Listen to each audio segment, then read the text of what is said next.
If it weren't for him, I wouldn't be standing here today. Those were the words the young woman spoke into the microphone, her voice trembling but strong, echoing across the crowded auditorium. Cameras flashed, phones recorded, and people leaned in to hear more. What she said next would unravel a story that would touch millions, a story about pain, courage, love, and an unexpected bond that changed both their lives. But to understand her words, we must go back, years earlier, to a rainy Wednesday morning in a small, forgotten corner of a middle school parking lot. It was the kind of day where even the sky looked tired. Gray clouds hung low, the air smelled like wet pavement, and the wind carried the sharp bite of coming winter. Kids shuffled into school with hoods up and heads down, all except one girl. 12-year-old Emily Harris walked alone, her backpack slung low, one strap broken and tied in a knot. She kept her eyes on her shoes, hoping today would be different. But just like the past 3 months, it wasn't. "Hey, Raggedy Ann," a voice called out. It was Mason and his usual crew, taller, louder, meaner. They'd found her the first week of 6th grade, and never let go. "What's wrong, your dad too poor to buy you new clothes?" another chimed in. Emily clutched her coat tighter. It was a size too small. Her shoes had holes. Her hair was unbrushed. Her mom had left years ago, and her dad worked 2 jobs just to keep the lights on. She knew how she looked. But knowing didn't make it easier. That day, though, something changed. Just as one of the boys pushed her to the ground, a voice thundered from across the parking lot. "Hey! That's enough." The boys froze. A tall man in a construction jacket stormed over. His face was red from the cold and anger. It was Mr. Callahan. Most kids knew him as Lily's dad. He dropped his daughter off every morning before heading to his job at the construction site nearby. But that day, he didn't just drive off like usual.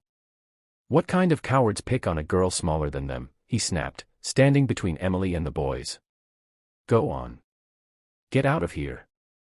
The bullies scattered, muttering excuses and looking at the ground. Mr. Callahan knelt next to Emily, his voice gentle now. "You okay?" Emily nodded, her throat tight.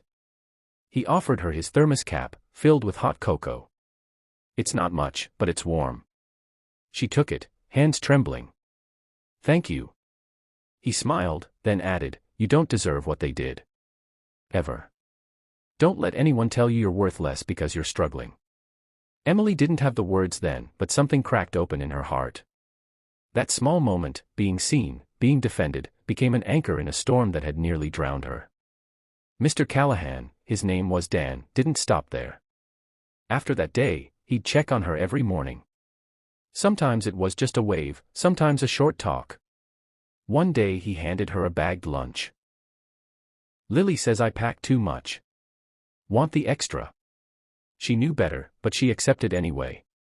Dan was a single dad, raising Lily on his own after his wife died of cancer 3 years earlier. He worked 14-hour days, came home to do homework with Lily, cooked, cleaned, and rarely complained. He didn't have much, but he gave what he could. Especially kindness. Over time, Emily grew closer to the Callahans.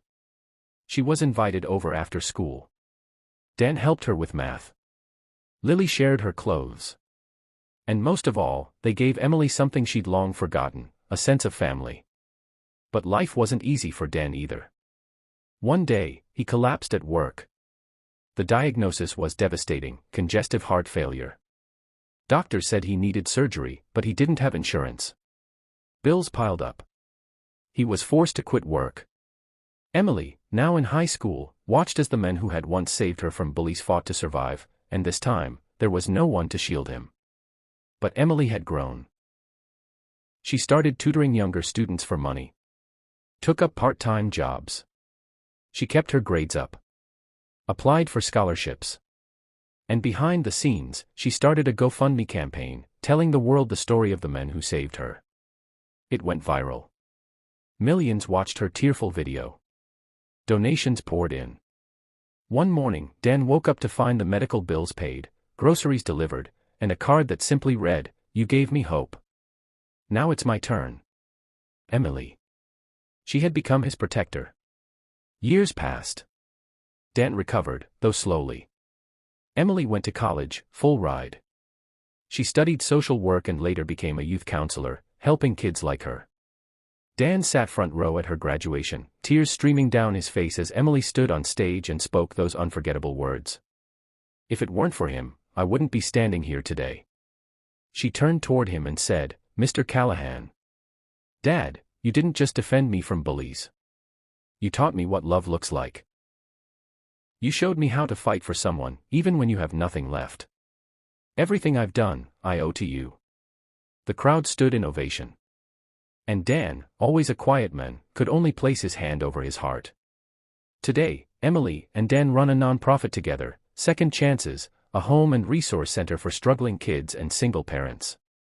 What started as one act of kindness in a parking lot grew into a lifelong bond, proof that the smallest actions can ripple across time and become the strongest lifelines. In a world full of pain, Dan gave hope. And years later, Emily became his biggest supporter, because love always finds its way back.